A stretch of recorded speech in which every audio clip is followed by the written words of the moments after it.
Good afternoon, ladies and gentlemen, and welcome to the SAIEE and IEEE webinar on climate change strategies. Before we start, a few webinar considerations. Attendees are reminded to ensure the volume is turned up on their device. Ensure you have a stable internet connection. This will ensure the streaming and audio will run smoothly. Attendees can ask questions via the questions panel located within the GoToWebinar control panel. By default, the control panel is located on the right-hand side of your screen. The chat function is reserved for webinar organizers and panelists to communicate with attendees. Attendees will not be able to chat with each other, however, are encouraged to ask questions. A recording of this webinar will be made available on the SAIEE TV channel on YouTube. You will find the registration link in the chat box. Please click on it and register. It's free. A certificate of attendance will be issued a few weeks after this webinar once we have received the CPD validation number from EXA. I'd like to introduce you now to our host today, Dr. Pat Naidu, who is the moderator.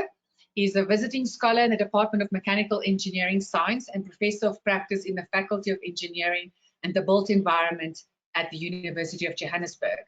He is a Fellow of the South African Academy of Engineers, a Fellow of the South African Institute of Electrical Engineers, a senior member of IEEE USA, a member of IET UK and C-Grade France. He's a registered professional engineer and a specialist consultant in electrical engineering, electrical energy and power systems. Over to you, Dr. Naidu. Thank you, Minx, and greetings from Johannesburg, and thank you, colleagues, for joining us this afternoon. We're going to share with you a conversation with Southern African professionals led by the IEEE Board of Directors, Chairman for the Ad Hoc Committee on coordinating IEEE's response to climate change. For today, we're going to talk a little bit about the challenge ahead. And if I go to my next slide, that of climate change and global warming, we start off with a not negotiable call on all to abandon carbon resources, especially in that of energy applications. The world is getting warmer, and again, in terms of the turn of the century, we see a rapid increase in terms of global warming. We go back to the next slide, Minx. This challenge has been with us since the introduction of industrial revolution, primarily that of electricity, followed by transportation. Industrial Revolution 2.0, mass production, assembly line, electricity gave birth to the challenge on hand, that of climate change and global warming. And the acceleration that we are experiencing is driven by our growth in terms of population, human activity. If I take the next slide, you would see the timing coincides nicely with this growth in population, the explosive growth in human population since post-World War II, the 1950s towards 2000 and into this particular century. And it's going to accelerate even further. So we need to come together collectively, both locally and globally, and find appropriate solutions to that of making electricity as carrier of energy and also that of transportation. So going forward, we're going to have my next slide, the agenda for the day. We would have first Professor Rahman, who's the chairperson of the IEEE Board of Directors Ad Hoc Committee for Climate Change, coordinating IEEE's response. He's also the president-elect, coming on duty as of January 2023 as president of IEEE. So welcome, Professor Rahman. We will give you the lead in terms of the first presentation. We'll then follow through with a presentation from the South African Presidential Commission on Climate Change. Thank you to Mr. Desigan Naidu for availing himself this afternoon and to share the proceedings from the Presidential Commission. Thank you to Professor David Lockhart for joining us from the South African Institute of Chemical Engineers and for giving us a view from your end of the energy spectrum. And thereafter, we'd have from our president himself, Prince Moyo, the president of South African Institute of Electrical Engineers, and from Dr. David Oyedokin, the chairman of the South Africa section of IEEE, the appropriate responses. Colleagues, will then be followed with an open session, question, comments, and responses. Mrs. Minks Averbos and I will coordinate that, and we'll take a deep conversation around the subject of the day.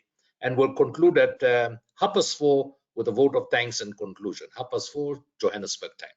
Thank you, colleagues, and let me hand you over now to Professor Raman. Thank you, Minks.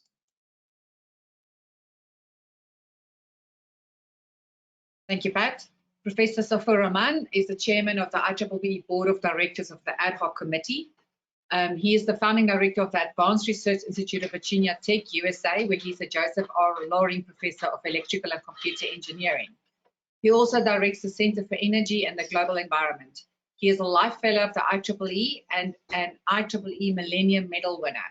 He is a 2022 IEEE President-elect and was the President of the IEEE Power and Energy Society for 2018 and 2019. He was the founding editor-in-chief of the IEEE Electrification magazine and the IEEE Transactions on Sustainable Energy. He has published over 140 journal papers and has made over 400 conference and invited presentations. Over to you, Prof. Thank you, Minks, very much. Good afternoon, everybody. I don't know why my video is flashing.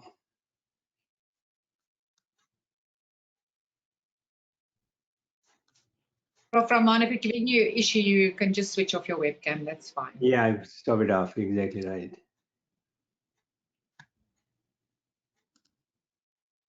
Okay, so this is what I'm going to talk about today. I'm very glad to hear what Pat just said about the problems and how we got to where we are. I'm going to talk about what IEEE is doing in this context and what are the possible solutions that we are looking at going forward. So here it is. This is our objective. This is the Ad Hoc Committee to coordinate IEEE's response to climate change. What is the focus? This is our charter. We want to ensure that our, meaning IEEE's response to climate change, is substantial, appropriate, and properly engages IEEE, its members, but more importantly, the larger technical professions. I see here people from chemical engineering. I'm working with many others. Right on this, can you go back? Yeah. So next slide, please. So on this slide coming up, this is the committee's activity going on as of today. We are identifying what is going on across IEEE. Some of you may know IEEE has 39 societies, from nuclear to solar to materials to management. So we're finding what's going on. We will also recommend to IEEE board new programs and activities we should get engaged, focusing on climate change. I'll give you examples in a minute. And of course, we IEEE have roles to advise governments if they ask for it. So we will provide some policy statements in the global context that can be of value to policymakers. Just to make us more relevant, we're doing two very important things. We're developing what we call IEEE Climate Change Collection, ICCC. We'll put together all IEEE publications, journals and conferences, all that relate to climate change topic. That work is ongoing. We want to launch this collection right before the global UNFCCC convention in Egypt in early November. So you can see what IEEE has to offer in terms of publications. In addition to that, we're developing the IEEE climate website. That means we will have all of this content. Maybe the slides of this meeting can go in there. What is IEEE and its partners like SAIEE and Japan and UK, IET and France, SIGRE are doing, that will be accessible from this IEEE climate website. So keep an eye on this, and we will mention to all section chairs, including David in South Africa, that this is now public. You'll hear that. Next slide, please. So here you see I just said, we are providing a neutral platform for discussions and action. Why is it important? If you go to people who are looking at the issue of sea level rise, deforestation, weather change, they have some specific objectives. We do not. We are here to offer a platform, people to come together and discuss their challenges. So we are proposing us to serve as a technology solution provider. Very important. And in the process, we'll bring together IEEE communities within IEEE, outside IEEE, like SAIEE. That's our objective. So how we will do this? We have 400,000 plus members globally, and locally we have 350 plus sections, one in South Africa. So we will go to all the section chairs, leads. This is what IEEE is doing. Please let it be known in your community what IEEE can offer. So I call these section leaders our foot soldiers. So this is how we will make things work going forward. Next slide, please. Here you'll see what is a way to go forward. As many of you know, including the South African Presidential Commission on Climate Change, there are two camps today in the world. One camp led by the industrialized countries, US, UK, France, Germany, and so on and so forth, who have been reducing their carbon emissions because they are going to be using cleaner fuels, going on one side. And they're telling people, countries like China, India, Vietnam, you name it, Indonesia, Bangladesh, Egypt, that you should reduce your carbon emissions, do not burn coal. So those countries who are developing now want cheaper source of electricity. And coal is one of the cheapest source of electricity today. One of the cheapest. Oil is more expensive and gas is also quite expensive. So they say, well, you, the developed industrialized countries over the last 150 years, beginning 1870s, have been burning coal, and that's CO2 that you produced in the sky. So let us have a chance to bring us to your level, and then we can talk about turning coal off. This is the debate going on. If you go to any convention, this is the fight going on. So what I'm saying, there's no solution to this problem and the complaints. So let's set this aside. What we can do jointly, that's the third way we are proposing. And there are 6 items focusing on the electric power sector only, because that's something we know very well. This can be applied to transportation sector, ICT, and the like. We can get to that later on if you like. So let's go through this solution portfolio that I think every country, to some extent, can take advantage of and help to reduce carbon emissions. On the top is low-hanging fruit. Use less electricity through energy efficiency applications. I think South Africa is forced to do it today because of power shortage. But many countries, like happening in Egypt, in Europe today, because of the Ukraine crisis and Russian gas cutoff, Germany, France, UK are telling their citizens, use less electricity to do what you have to do. Like for cooling purposes, raise the temperature a little bit. For lighting purposes, dim some lights. And I have data from my lab by efficiently managing your lighting and cooling heating loads, you can save 20% energy. That's a big saving. So that's a low-hanging fruit. Anybody can do it. Primarily countries with high electricity consumption, number one. Number two, yes, we have to allow some fossil fuel power plants to keep on going, but build the ones which are highly efficient, like high efficiency, high temperature coal, combined cycle, gas and steam. Focus on that.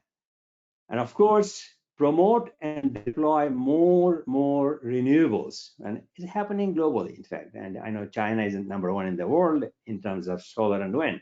That's happened. Europe is doing the same thing. Keep promoting that.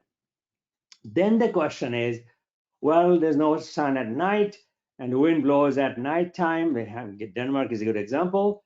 what do you do? Well, in that case, we need some kind of storage.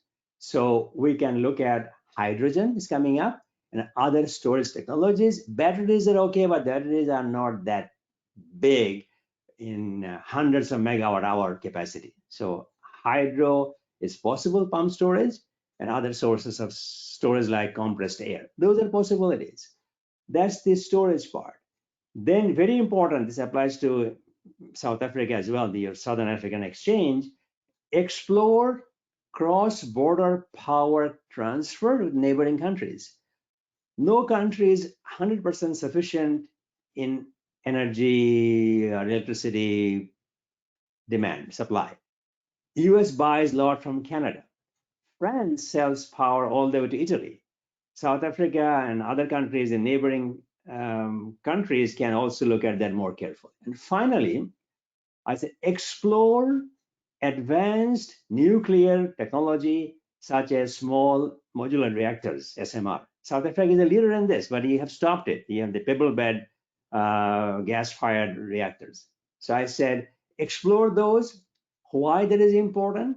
As many of you know, nuclear has a baggage today because of Fukushima, 3 Mile Island, Chernobyl. So big 1,000 megawatt plus nuclear plants are not very popular, but I said, fine, buy small ones, 50, 60, 100 megawatt small units. Look at those possibilities as your solution portfolio. These are solution portfolio, not just one. Use them as you can. Next slide, please.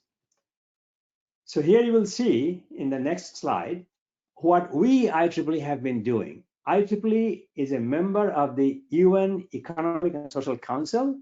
So we are a global NGO. We can participate in their activities. Also, this thing happened in Egypt in November, UN Framework Convention on Climate Change. We are observer. Based on that status, we'll be in Egypt, and we'll have a presentation there in the blue zone. So I'm sure the South African Presidential Commission on Climate Change will be there. I'm inviting them to look us up and attend our presentations in COP27. We're also a member of UNESCO. We MOU with them, UNESCO Science Directorate. We are working with EPRI, EPRI, some of you may know this, Chinese Society of Electrical Engineers, SIGRE, MOU with them, MOU with the Korean Engineering, and UN IRENA, which is based in Abu Dhabi. We also have, IEEE also has an MOU with SAIEE. So we use all those connections to build our global solution platform. We all can contribute. Next slide, please. Here you'll see that what is happening within the engineering community. And I'm happy to see the South African Institute of CHE is also here today. So I have talked to all these presidents, AICHE, chemical engineers, civil engineers, mechanical engineers, mining engineers, US Academy of Engineering, and also Canadian Academy of Engineering. Canadian Academy also very active in climate change issues. We are collecting information, telling them what we do, and build a broad platform which can be the force for change. That's our objective. And I can answer more questions later on going forward. Next slide, please. So in this case, let's very quickly go through what IEEE is doing in this area. So we want to show we are not just talking, we are doing stuff. So we have very quickly scope 1 is our emissions. We have electric vehicles. We have generators using natural gas, not diesel. And we also have electricity from other renewable sources going forward. And get an example coming up. Next slide, please. Here you'll see in the next slide coming up, a lot of data doesn't matter. We are showing we have vehicle fleet. We're using energy and from renewable sources. Our electricity consumption is not growing, which is good. So we are using more efficient devices. That's a summary of this slide from New Jersey office of IEEE. Next slide, please. Here you'll see on the next slide what is happening. We are purchasing renewable energy offset credits, and we are going through the whole building, see what we can do to reduce consumption.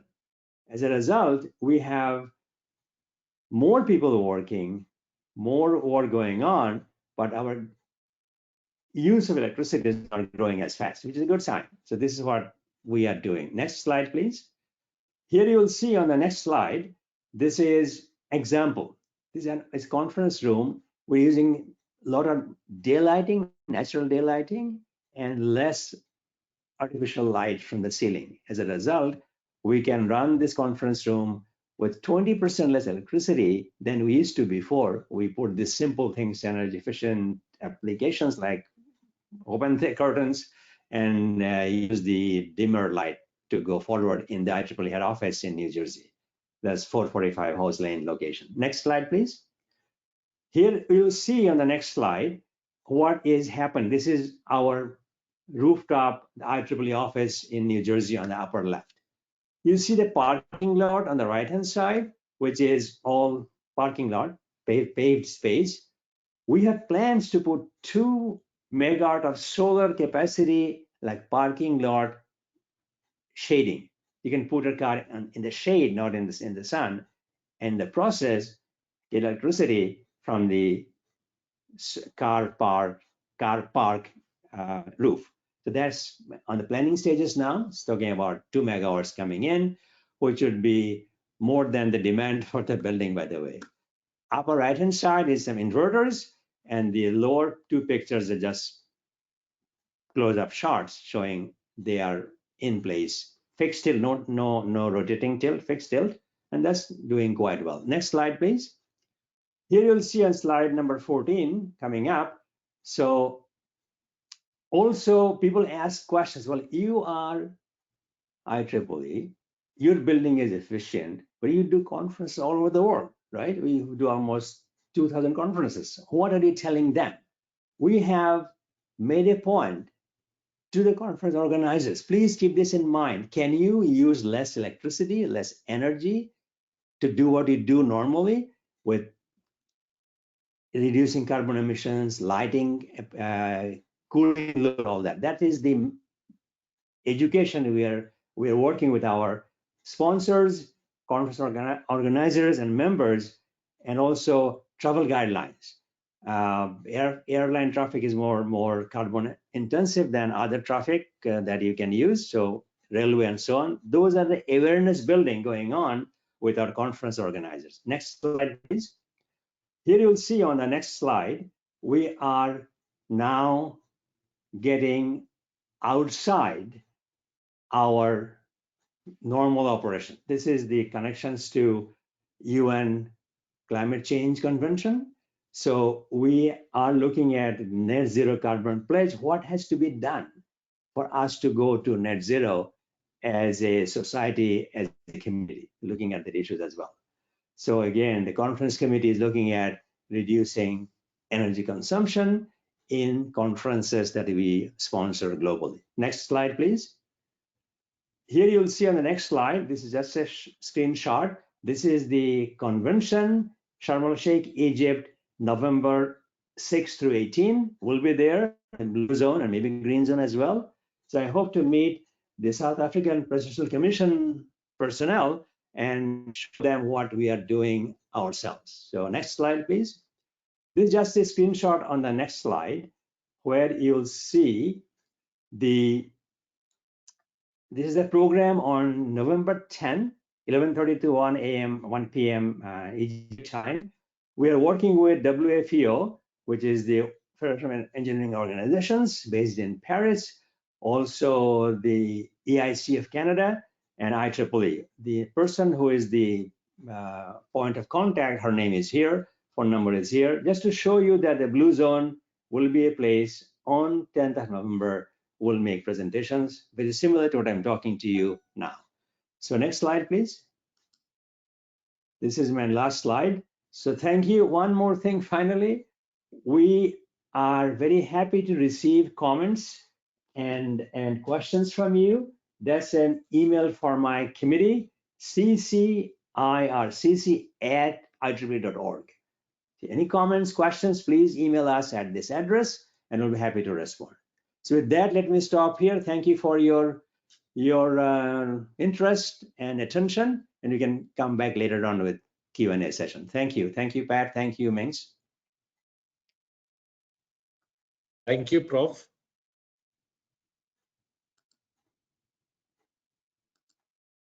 Thank you, Prof. Raman. I'd like to introduce Oyedokin Naidu, Climate Adaptation Lead for South African Presidential Commission on Climate Change. Mr. Naidu is currently Climate Change Adaptation Lead to the South African Presidential Climate Change Commission and Senior Research Associate leading the Climate Risk and Human Security Program at the Institute of Security Studies Africa. He's a leader, a scientist, and an activist for positive social change. He is also president of the global NGO Human Rights to Water and a founding member of the Water Policy Group. Over to you, Mr. Naidu. Mings, thank you very much indeed. And thank you, colleagues, for this very kind invitation. And thank you for thinking about the Presidential Climate Commission. And also thank you, Professor Rahman, for that very interesting presentation. I can tell you off the bat that maybe one of the things that we should be talking about is a joint event at COP27. Now, we also have some pavilion access, and I think it would be incredibly good if we could do something together with the IEEE. Colleagues, I'm just going to put my camera off so that the presentation can take the space. Just firstly, to talk about what the motivations are around the work that we do, and building on what Professor Rahman has already presented. And a slightly different place to start is we don't often think about what our future trade liability is and our future economic liabilities might be on the back of a fossil fuel economy. And here is the reality. The reality is South Africa's positioning on that bar chart is in a very difficult one. 77% of our greenhouse gases are coming from energy, either electricity or transport. 86% of our current electricity supply is from coal-fired power stations, and even when we're load shedding, we're getting them from diesel-driven generators. This means our carbon intensity is extremely high. It's almost twice that of China and 75% more than India. And the reality is that we're going to go into a new trade environment in the world, one that has already been declared by the EU in the form of the EU Green Deal, and there are many followers very rapidly, which means that the global trade environment is going to be highly risky if we are organizing to produce our goods on the back of fossil fuel. But over to the next slide. The thing that we're a lot more familiar with is the changes in the climate and how we're experiencing them. And we are in extreme physical risk. As we sit today, and the IPCC 6th assessment report is quite clear, and this is in the Working Group 2 report, that we shouldn't be talking about 1.5 degrees increase in global warming as this future prospect at 2050. In fact, as we sit in 2022, we're already at plus 1.2 degrees above the pre-industrial average. And we already know what incredible negative consequences are for ourselves as a country. I mean, we had recently a flood in KZN, a continued drought in Gqeberha, and there are many other incidents across the country. We're also seeing across the world that high energy storms, flooding events, droughts, and wildfires have become the norm. I mean, I spoke to a colleague in the Philippines this morning, and they're having to deal with a Category 5 typhoon in Manila City, and they're doing so with great difficulty. And what this chart illustrates is how much more intense things will be as you work with increasing temperature changes. The change at 2 degrees warming is much more intense. The possibility of a 4-degree warming is something we can no longer disregard. In fact, Climate Action Tracker, in calculating out not just what our aspirations are, but what we already have in policy and not yet in implementation, and this is all across the world, it says that the minimum that we might be looking at on our current business as usual is plus 2.7 degrees at 2050. So if we can move on, the transitional and physical risk obviously changes over time. So where we're sitting now as a country on the back of the work of the Presidential Climate Commission, which sits in the presidency, but together with many government departments, several players in the private sector, and of course civil society, is that we have come to a point of pegging this as the possible curve, that by 2025, there will be growing fossil fuel divestment, and coal decommissioning has started. In fact, we have started already in 2022 with Komati as a pilot project, and many of you are in that space and you will know it quite well. We're easily seeing that by 2030, that tariffs on embedded emissions will become the norm.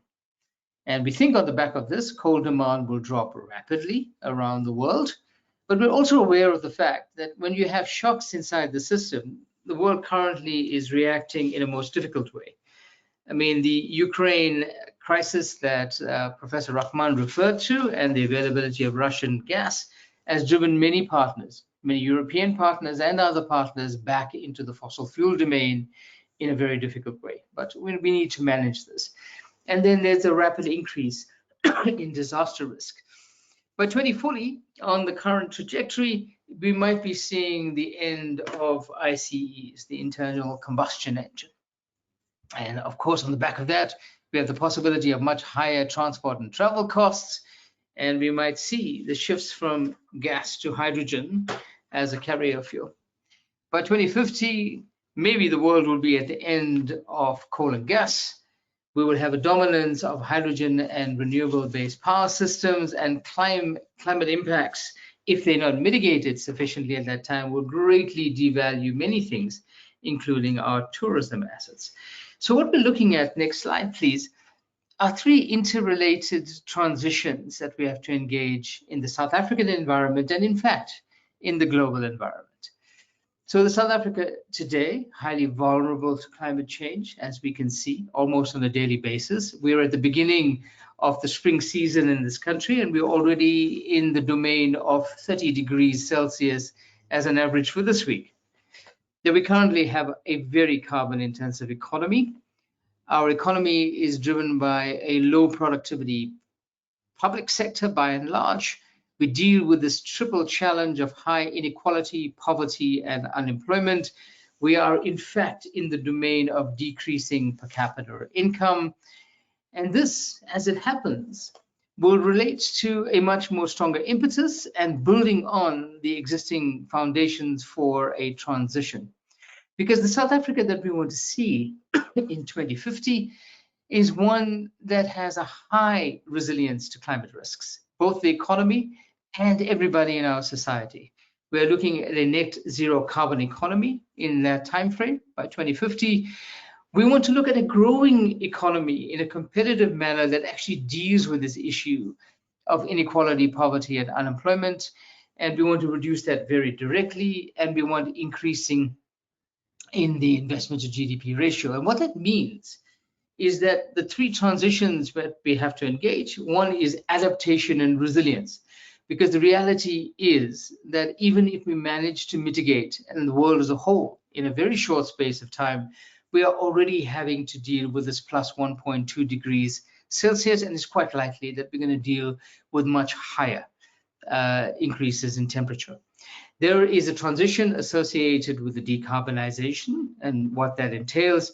And of course, the work of the Presidential Climate Commission is to engage in a just transition, one that organizes not only to have a just endpoint in a low carbon economy, but the process of moving from a high carbon economy now to a low carbon economy must be one that is characterized by justice.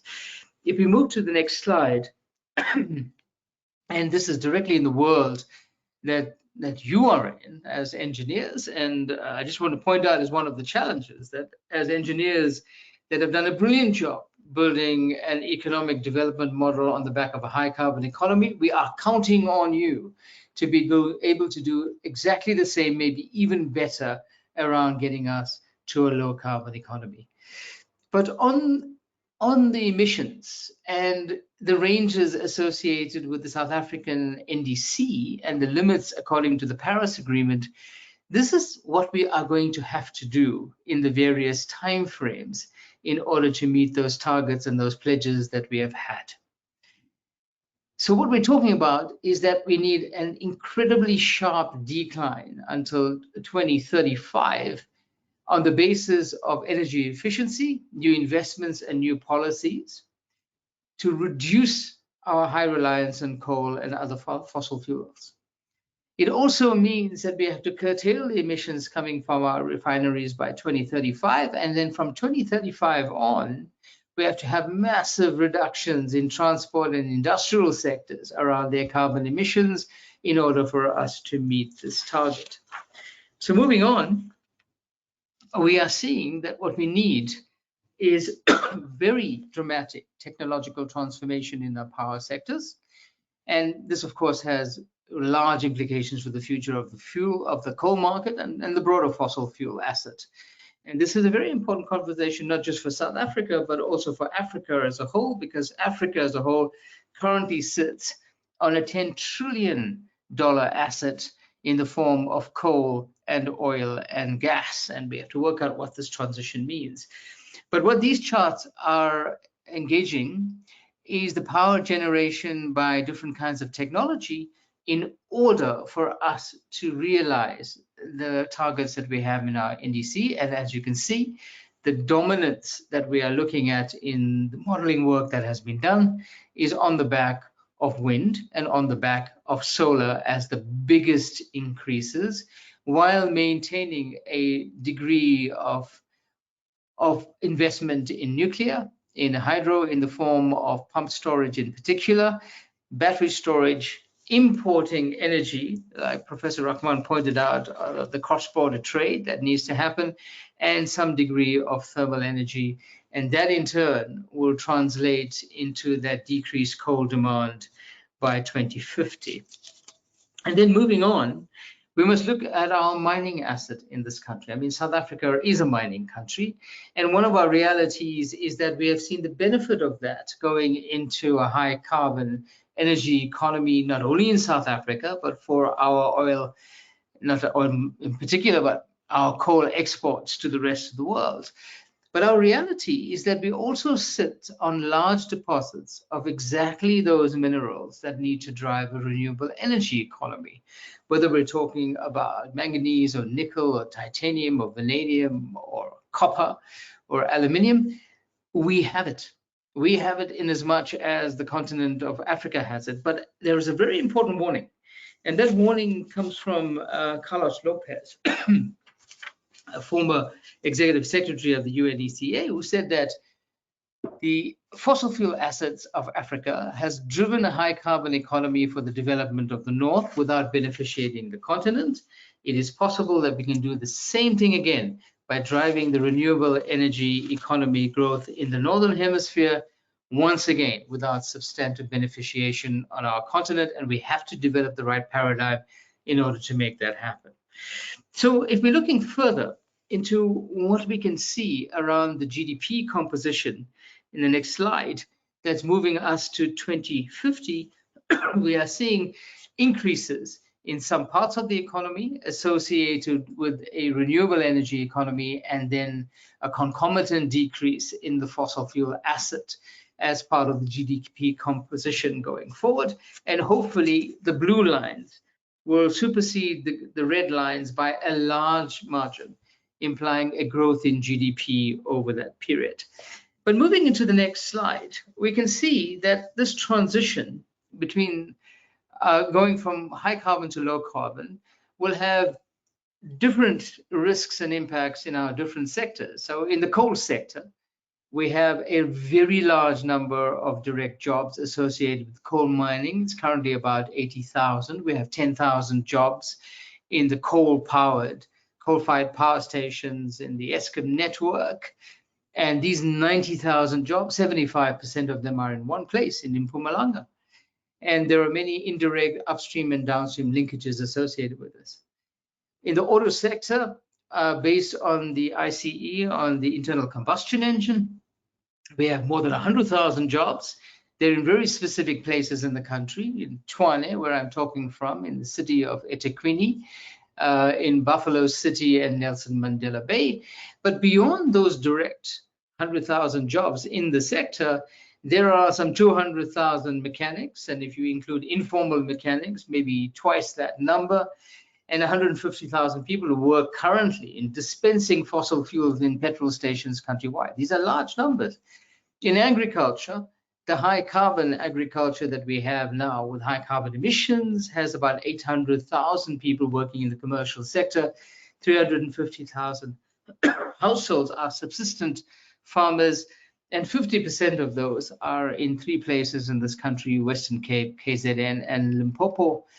And in tourism, and our tourism currently depends on a pristine environment, one that is not racked by the ravages of climate change impacts in the form of these major extreme weather events. There's 500,000 people in catering and accommodation, more than 100,000 small businesses, and these are around the country, but with specific concentrations. So there are many things to deal with as we engage this transition. So let's talk about that transition very quickly. Next slide. So what the PCC has done with its partnership in wide consultation with major stakeholder groups across the country is to develop a just transition framework. And this is to organize an equitable distribution of risks and responsibilities in the context of our historical liability for the climate catastrophe that we're in, to have an inclusive approach around that transition. As I said before, we must make sure that not only the endpoint benefits has society as a benefit, but also to have the transition with greater beneficiaries rather than losers inside this. We need active support to workers and communities that were illustrated in the previous slide. We must use this opportunity to directly address the issues of unemployment and inequality in our society. More jobs for people, more opportunities for livelihoods, and now living within the context of the environmental right of a better, cleaner environment. And then moving into the next slide. So the just transition organizes for these key considerations. Now, I'm not going to go through the detail of the slide because these documents are available on the PCC website and you are welcome to engage it. And we will leave these slides available maybe on the SAIEE website, as well as the IEEE website in the IEEE that Professor Rahman spoke about. But to move a little bit further, some of the core principles associated with the just transition in the next slide is that we want to engage restorative justice. We want to redress the historical damages and ameliorate and rectify situations as we go forward. We want distributive justice so that we have an equitable distribution of risk and responsibilities. We also want procedural justice, empowering communities and workers and small businesses so that they can define their own development. And the outcomes, the positive outcomes, are fairly easy for you to be able to see. So moving on, we also have to look at, in the next slide, how we actually can realize these just transition principles. I think we will all agree with them, that they're good, they're forward-looking, they're visionary.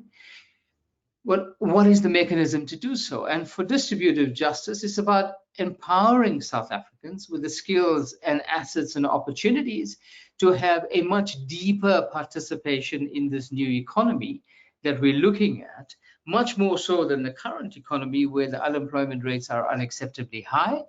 And we want to ensure that the highly impacted groups and the vulnerable groups, in particular the poor, women and young people, are center stage. We also want to have industrial policy and social protections, and this should be in accordance with greater corporate ESG responsibility. Around the issues of restorative justice, it's to shift this economy to greater economic inclusion and ownerships. And we have a good start now because we're starting on a fresher slate than the one that we inherited from the colonial masters back in the day. And we want to shift from resource intensive sectors and fossil fuels to free up the natural assets as public goods and create opportunities for rehabilitation of degraded land, airsheds, and water systems. And on procedural justice, we want to support worker and community organizations to participate and collaborate much more actively in the system. So to move further around the interventions for the just transition, and I will accelerate this. The next slide, please. We're looking at the labor market as a major mechanism for the just transition, and work on this has begun. So if you look at the example of Komatiput as a pilot project and what is already happening there, you have renewable energy generators now to substitute for the old coal-fired power station. You have a training facility, you have an entrepreneurship development facility, all of which are the kinds of things that we want to see around skills development, changing the education for the future, and employment incentives. We're also looking at economic diversification, and this is where South Africa can make really great slides going into the future. We have renewable energy and the battery industry. We have a hydrogen society roadmap lending itself into this domain. There is now a new energy vehicles roadmap that the DTIC is almost completed with. We want to use public procurement to accelerate these changes, as the public sector is a major buyer to stimulate the movement going forward. But we also recognize that this is not going to include everybody, and there has to be a strong measure of social support. And we need to organize for those people who potentially could not be caught into the bucket of positivity around this transition, that those support mechanisms must be available to them, including access to basic services and income support to displaced workers and early retirement provisions. So moving forward further into the interventions, there's a governance component and there's a climate finance component. And in the interest of time, I won't go into that in any more detail. We can pick that up in the Q&A. But just to give you an idea in the next slide of what the costing is that we're looking at around this transition, and this comes from the CCTR, the Climate Change Diagnostic Report on South Africa, that was recently completed by the World Bank. And these are the numbers that they're talking about. They're talking about in the 22 to 2030 period, an average of 1.6% of the GDP used in the decarbonization transition investment, and this increases to about 2.1% of GDP in the period going over the 2050 period, and 1.1% around a resilient transition that is associated with this, and the just transition will cost us about 1% of GDP, and a total of 4.3%. Now, we think this is an underestimate, and probably an underestimate about 2 to 3 times, but if we are saying that we are able to, with 10% of a GDP investment, get us to a much more productive economy that fits us well into the space of the global community with much reduced risks from climate change, this clearly has to be a worthwhile investment. And let me go to the last slide and say a few words before we go, before I conclude. So we have to finance this, and the mechanisms we're looking at are encouraging domestic private finance to be able to finance the just transition, and there are various initiatives that have already begun in this space. Increase of public funding by raising additional revenue through carbon tax and other mechanisms, getting more resources down from multilateral and bilateral development partners, and incentivizing FDI flows into the country to be able to do this in a meaningful way, and to organize for a careful and strategic deployment of philanthropic grants to make all of this happen in an accelerated manner. And the last word I want to put in before the thank you slide is that one of the things that is making the headlines in South Africa is the JET-P. And this is the Just Energy Transition Partnership. This comes from the pledge from 5 partners externally: the United States, the UK, France, Germany, and the European Union, to plug in $8.5 billion of investment into the South African environment to enable just the energy transition in this country. This is a program that is under intense negotiations currently, both locally and with the IPG partners, and its landing point is going to be a finalization at COP27. Colleagues, with those words, I'd like to conclude and look forward to the discussion. Thank you.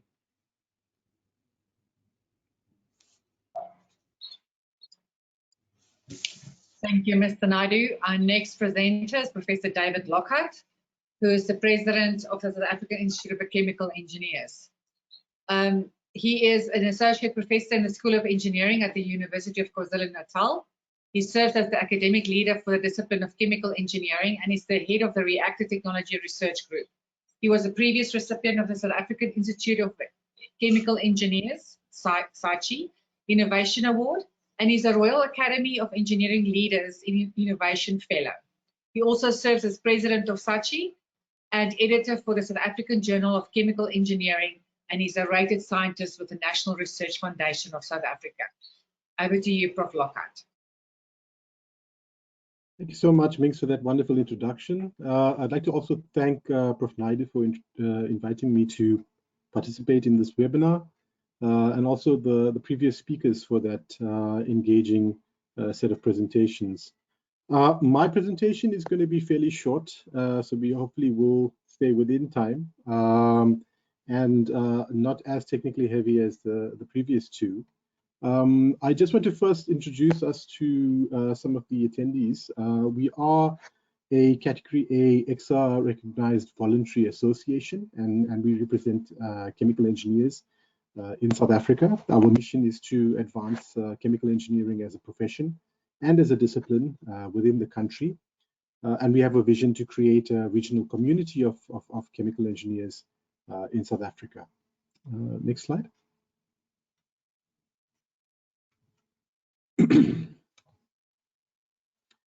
Now, in terms of the climate change context for the country, of course, we've got overriding priorities of poverty alleviation and addressing inequality, and that was touched on in the presentation by Mr. Naidu, as well as a pre-existing energy challenge in terms of getting the energy to the broader public. And these have resulted in a sort of national climate change strategy that proposes an equitable contribution to the global agreement on reduction of greenhouse gas emissions. So peak to 2025 and then reduce, gradually reduce in the 2030s. And some of that has come through in the previous presentations as well. These are sort of like common challenges in the global south, but South Africa is a little bit different because we've got a relatively large economy. We've got an economy that's 32nd largest in the world, and we do have good infrastructure relative to the number of people below the poverty line, and that really comes through in terms of the inequality that we see in our society here at the national level. Next slide.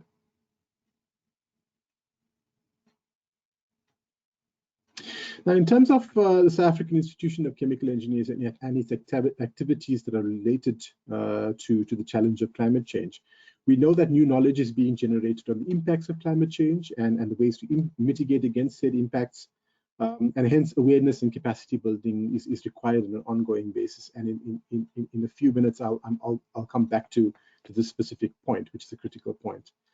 In terms of the institution, we've got research and training in technology areas related to climate change that is promoted through member or institutional participation on advisory boards, the HOD forums in the tertiary institutions, and also technical events such as the South African Congress for Chemical Engineering.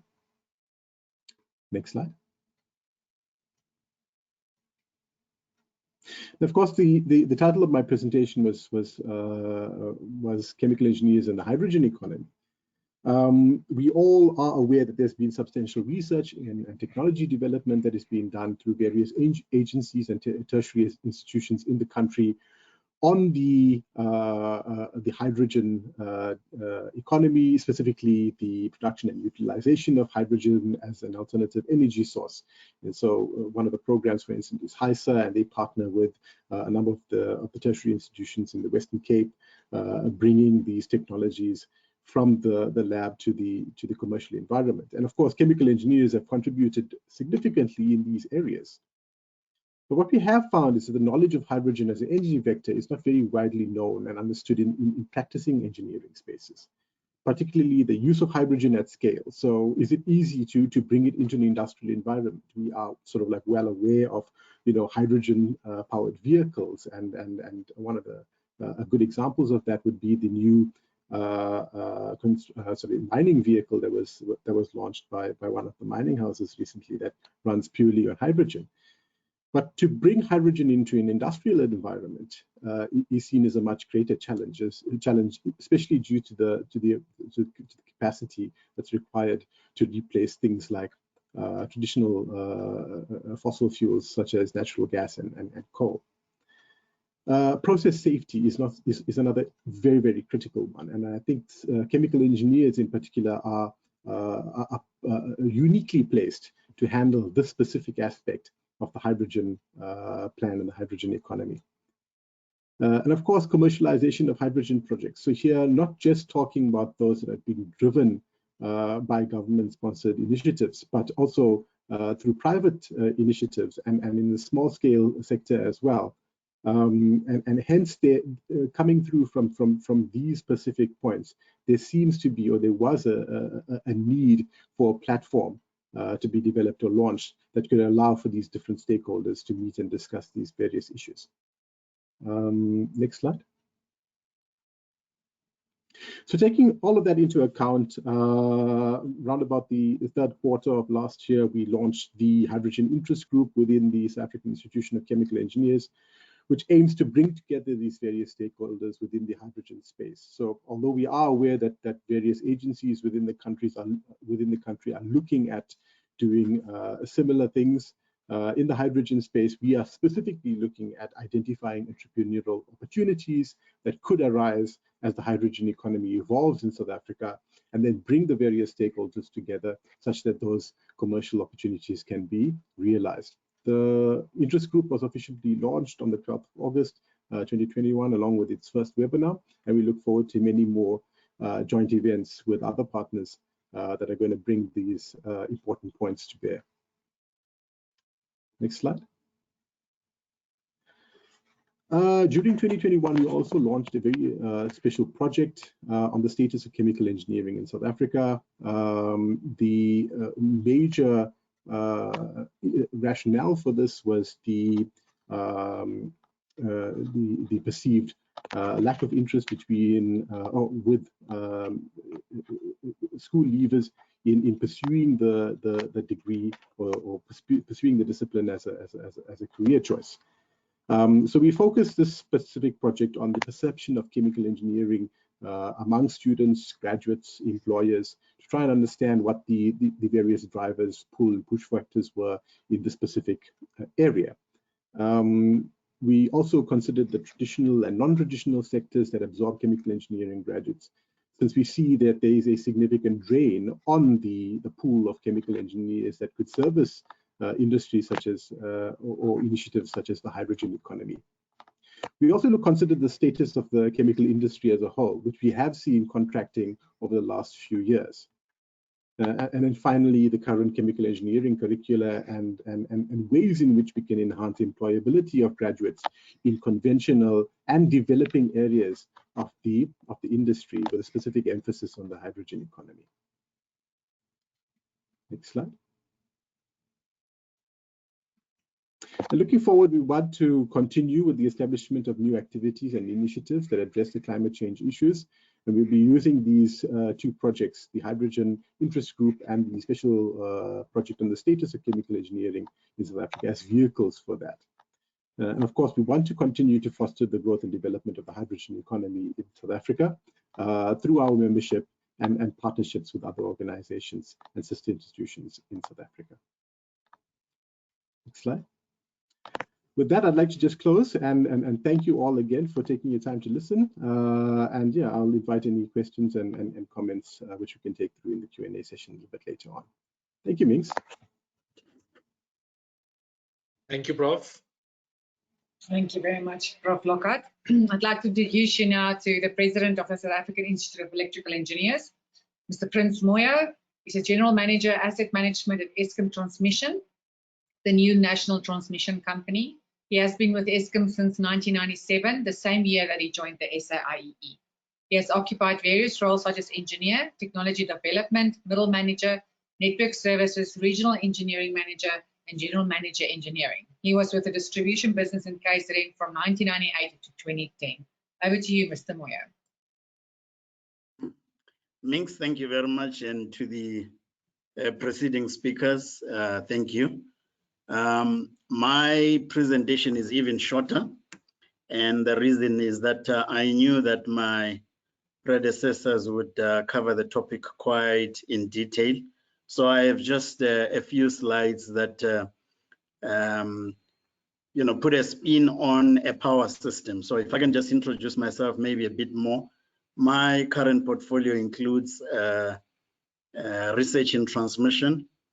So we call it grid modernization. So it's essentially a response to a need to modernize the grid as a result of all these changes that are happening, which have been spoken about. We can see the changes in the mix, which will affect power flows and all of those things with respect to the grid. So I will cover just a few things, but hopefully some topics about the electrical power system and its response to these changes.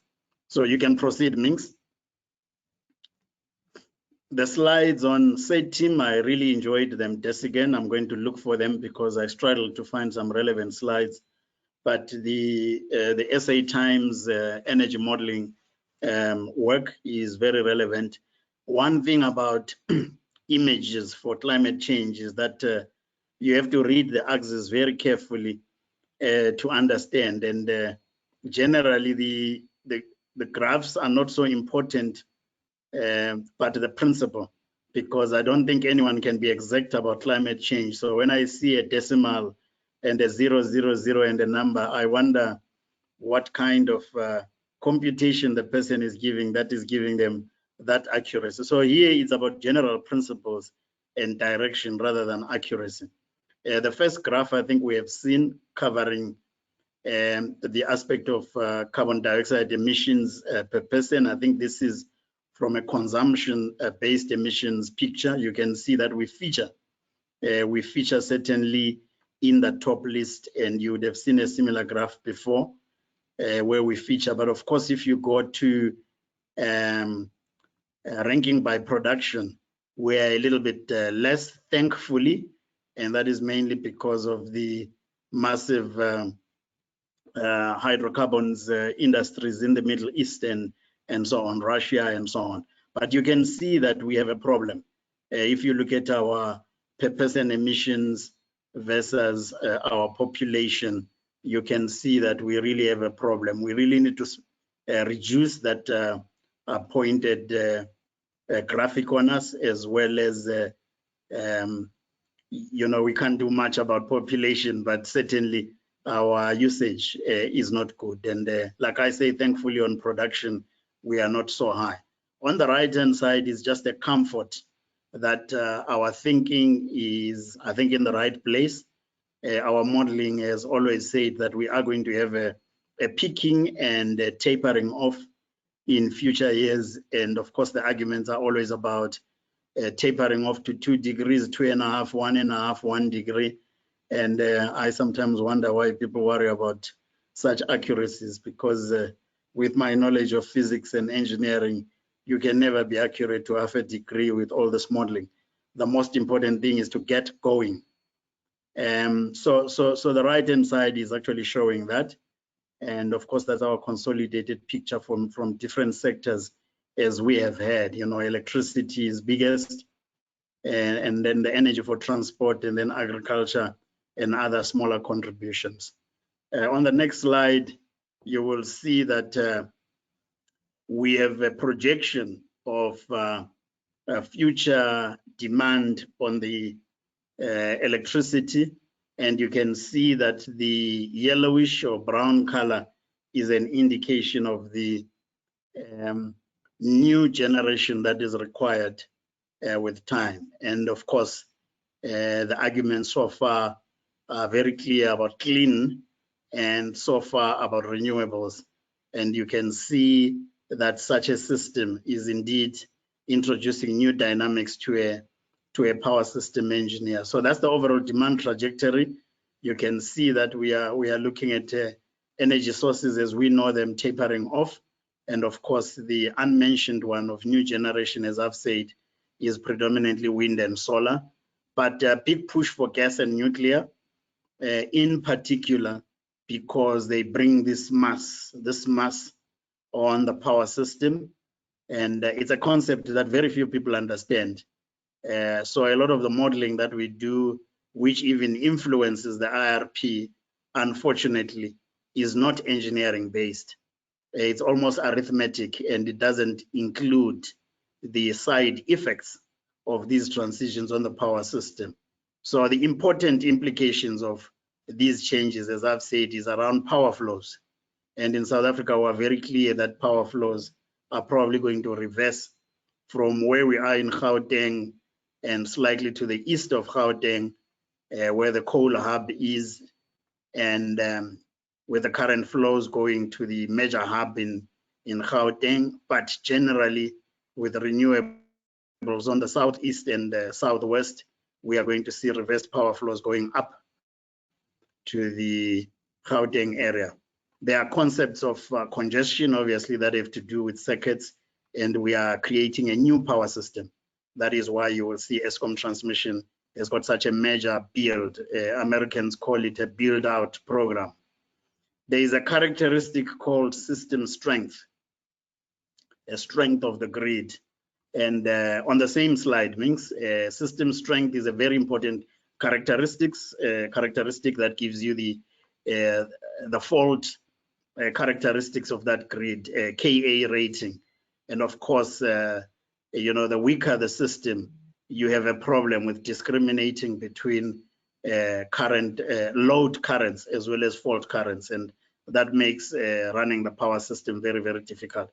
We always want a very clear distinction between a fault current and a load current, and the current system gives us that, but going into the future, we are going to have weaker and weaker systems. Another aspect of the grid that is really the weight of the grid, the energy that it gives you in terms of absorbing shocks that come with faults. And we call this one inertia in gigawatt seconds. And again, this characteristic is eroded if you put in a non-rotational and non-synchronous generation. And of course, you know, policymakers tell you what they want.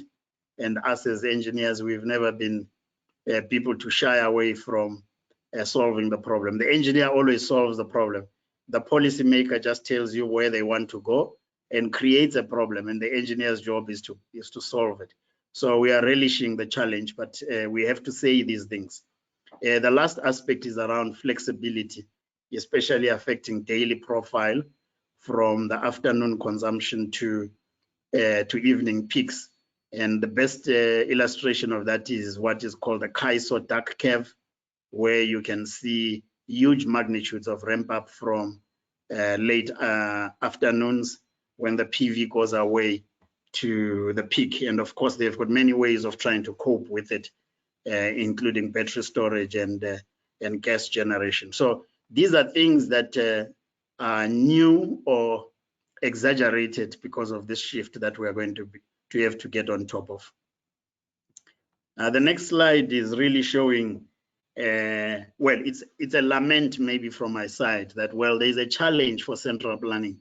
I will illustrate in my last slide how the EU, for instance, is embracing this change and guiding the central planning.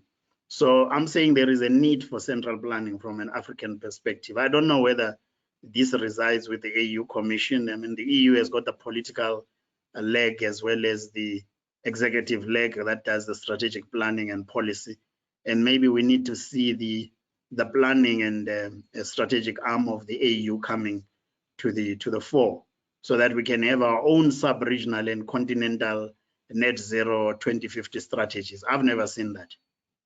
And then, of course, I'm emphasizing again that there are side effects to these transitions, and the grid stability, unfortunately, is not understood by decision makers. Even people who scream for greater and greater non-synchronous renewables generation actually don't know what that does to the grid, and maybe they actually don't care, and it's up to the engineers to fix that. My last slide is really showing you a grand ambition of Europe, which is very inspiring, and we came across this at SAIEE when we visited them. When we visited a couple of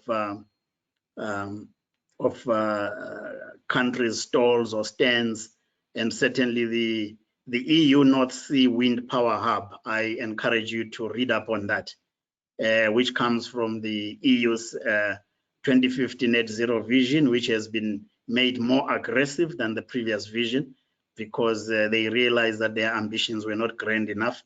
450 gigawatts by 2050. 450 gigawatts of wind by 2050 in the North Sea Wind Power Hub. This means a ramping up of wind generation from 3 gigawatts per year now to about 8 gigawatts up to 2030, and then beyond 2030 to 2050 at about 20 gigawatts per year. And the Europeans are serious about this. SAIEE, which is the coordinating entity of transmission system operators, has recently advertised an inquiry by Dutch and German utilities of 10 by 2 gigawatt undersea cable projects.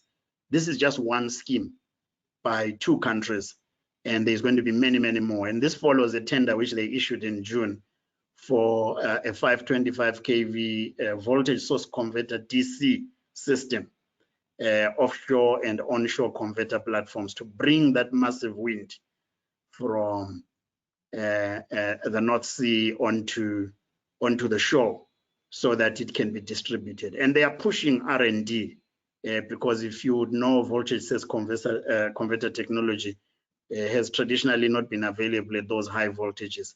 But with collaboration and with clear vision and resourcing, everyone is being pushed to the limit. So I thought, let me just put an inspiring vision at the end to show that some jurisdictions are really moving. And then maybe my parting shot, I was sitting in a sermon 2 weeks back, and the preacher man was illustrating the grandeur of the universe and the fact that we are just in one of the galaxies, the Milky Way, and you would struggle to even pick out Earth in the grand view of the universe, and of course you would struggle to even pick yourselves in that picture. And when I look at the grandeur of the universe and the troubles we are having with 2-degree changes, I mean, we were perfectly located by whoever, the creator, or by accident.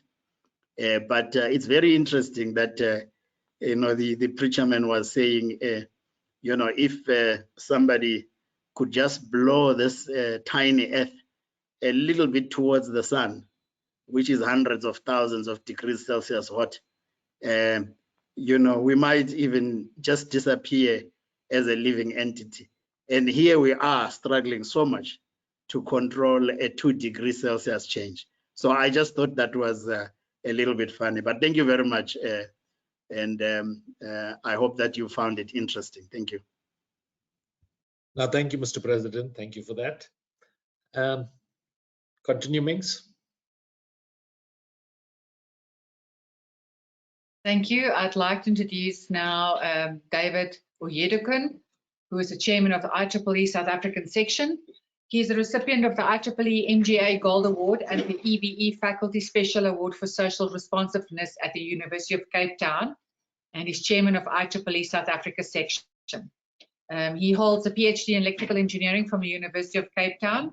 Over the years, he has served in many IEEE committees and organizational units, including IEEE PUW, IEEE Young Professionals, IEEE Site Steering Committee, EPICS in IEEE, Committee of the IEEE EAB, IEEE South Africa Section XCOM, and led a number of EPICs in IEEE and TISP projects in South Africa.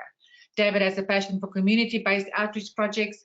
His research interests are in power system stability, geomagnetically induced currents, and renewable energy. Over to you, David.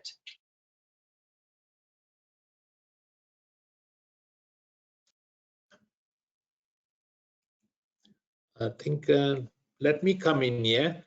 David has advised me that he's currently being load shed. He's located in Cape Town, and the timetable for load shedding has coincided with our webinar. He did say he may come on board via his mobile phone. So David, if you're listening in and you're able to talk on your mobile phone, please come through and say a few words, or we'll pass over and we'll take you up on the next time. Sorry about that, David. Our apologies.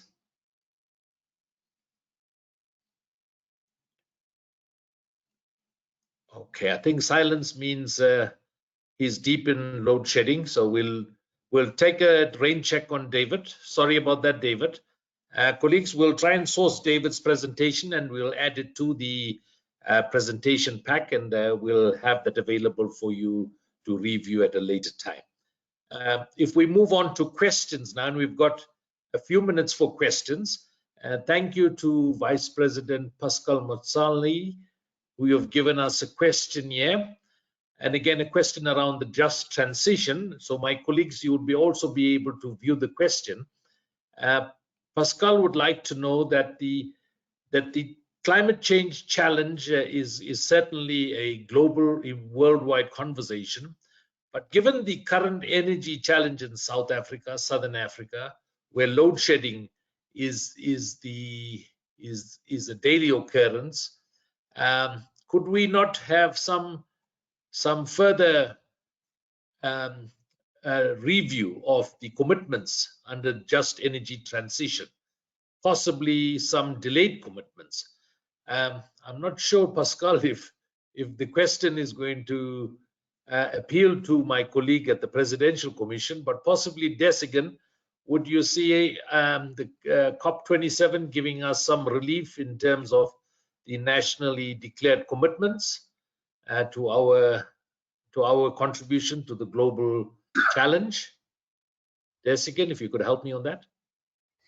Pascal's requiring or requesting for a delay in our commitments or an adjustment, or in terms of supporting the local challenge of load shedding. Okay, Pascal's question is premised on an understanding that the NDC has something to do with our current load shedding and rolling blackouts. And I think generally that isn't true. Even if we increased rather than decreased our CO2 emissions for some reason, we still have difficulties around generation capacity and to some extent transmission challenges in the country. So I don't think that they're directly linked, actually. And I mean, there isn't a viable plan around how we can organize on the back of fossil fuels, coal in particular, and other fossil fuels as well, I guess, around increasing that capacity to be able to be much more energy secure. I mean, we are in energy poverty, but that energy poverty isn't about the equation that South Africa submitted voluntarily, I should point out. The NDC is a voluntary submission to the UNFCCC. So what we're seeing instead is that this energy deficit, this energy poverty, can to a large degree be met by an acceleration of low carbon technologies. And you know, Prince is quite right that those low carbon technologies must also include in its consideration the issues of gas, possibly as a transition fuel. And this is something that is being engaged by the PCC. And of course, nuclear, as it already sits in the IRP 2019, must also become part of that mix. But an acceleration of wind, on inland wind and offshore wind, as well as renewable energy, is what we have to push strong and hard, because it seems to be the mechanism to meet both the targets simultaneously. Engage the issue of energy poverty, actually get to the point of SDG number 7, goal number 7, around our energy access, and simultaneously move to a low carbon economy. Thanks, Pat. No, thank you, Desigan, and I concur with that. I think the pain of transition is going to be there and is going to be impacting on all of us. If we take, for example, the pain in Germany right now, given the issue around gas stability from the traditional resources, and again, the Germans have resorted to purchasing more coal on the international market, burning more coal, and also delaying the decommissioning of their nucleus. So the transition pain is going to be there, and I think short-term interventions would occur as per the energy security requirements of the particular country or the region. Prof. Rahman, would you like to come in and share your thoughts on the pain of transition?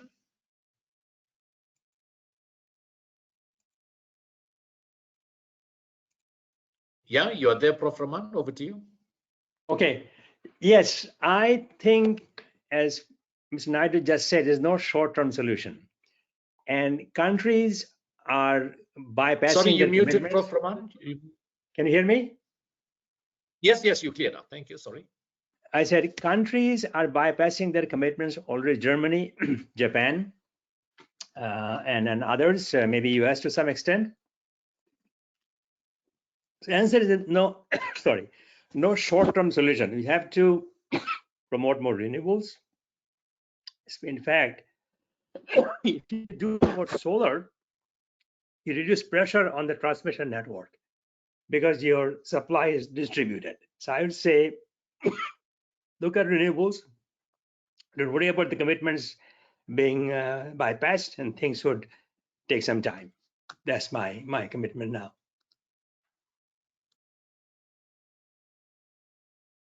No, thank you, Prof. And I think the sort of low-hanging fruit is always going to be use less electricity through energy efficiency applications. And I think we're going to have to drive that energy efficiency agenda a little bit more harder. I certainly concur that load shedding is destructive to the national economy.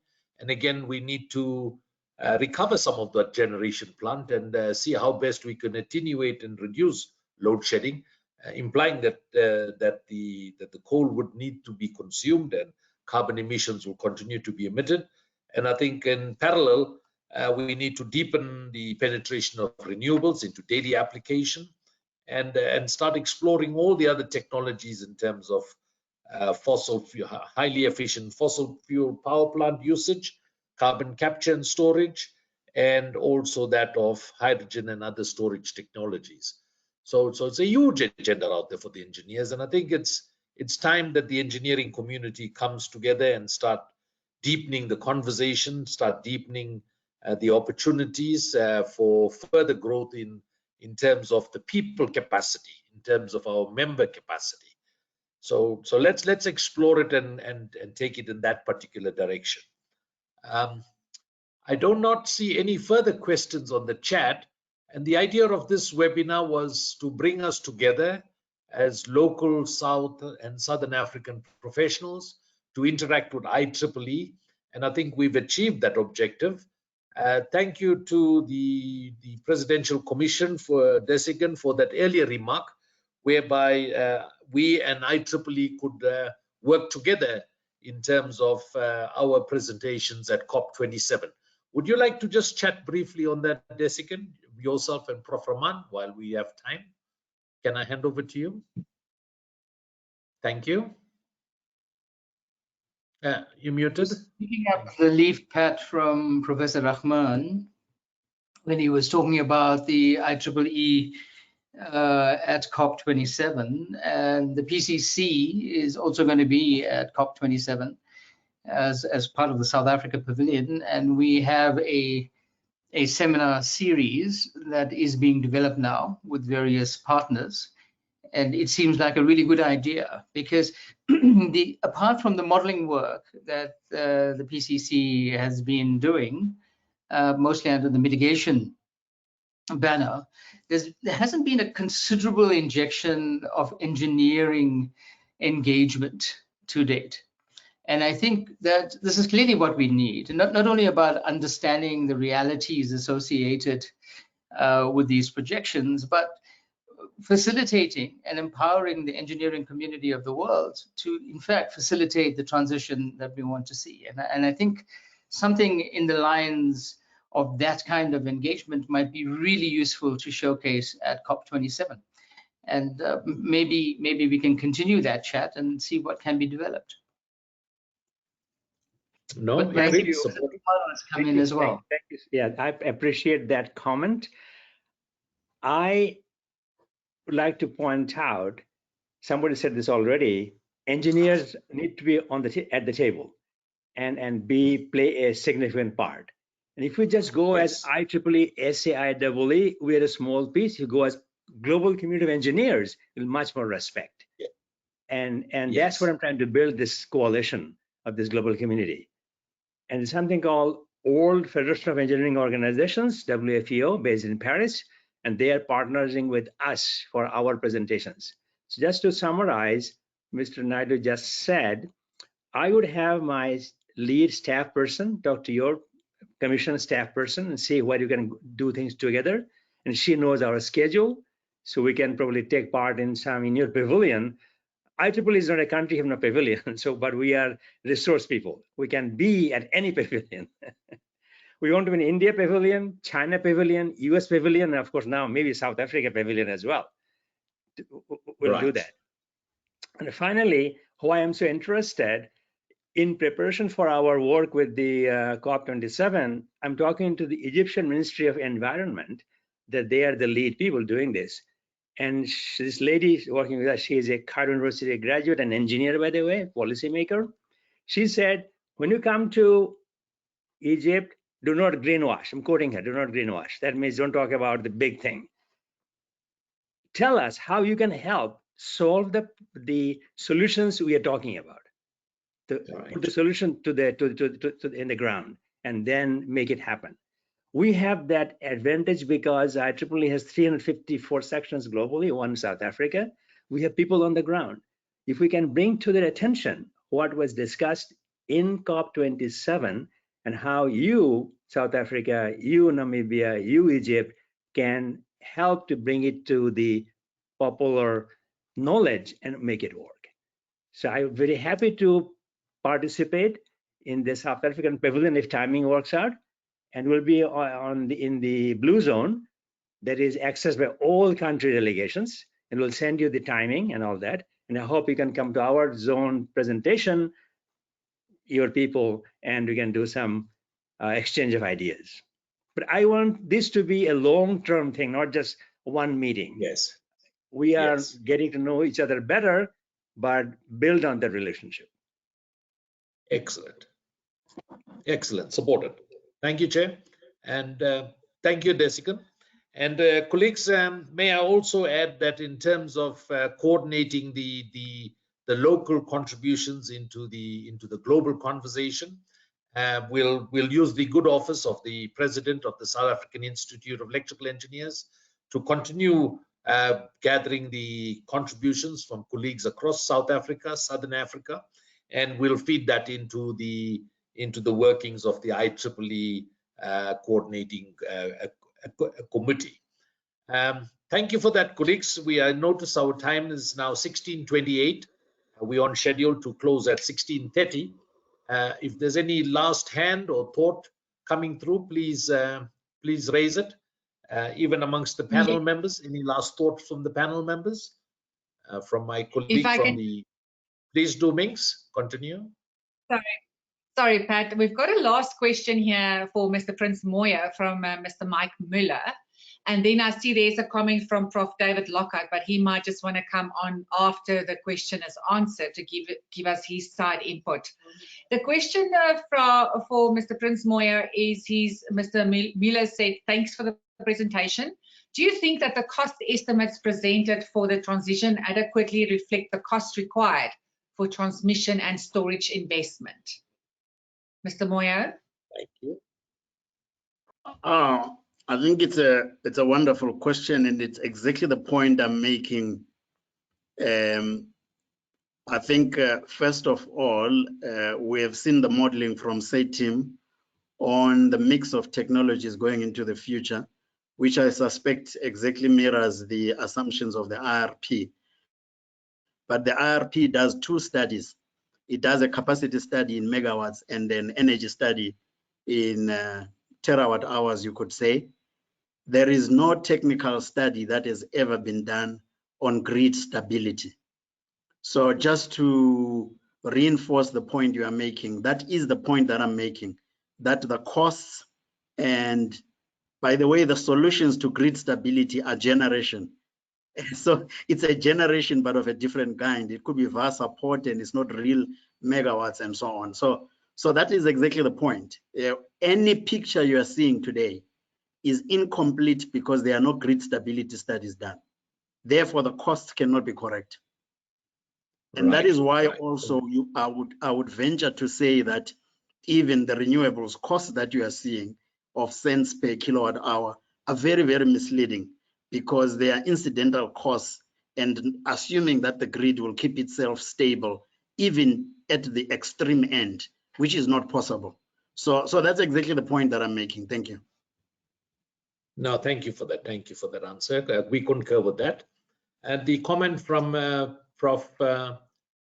David on the chemical side, and his comment is that parallel to the development of new energy supply and transmission, the development of new and more efficient manufacturing and chemical processes is also critical, and we concur with that also.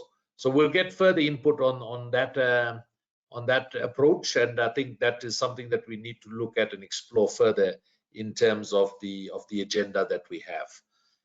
Colleagues, we're now 16:31, and let me take this opportunity to close the webinar, to thank you for your attendance this afternoon, to thank the panelists for your contribution.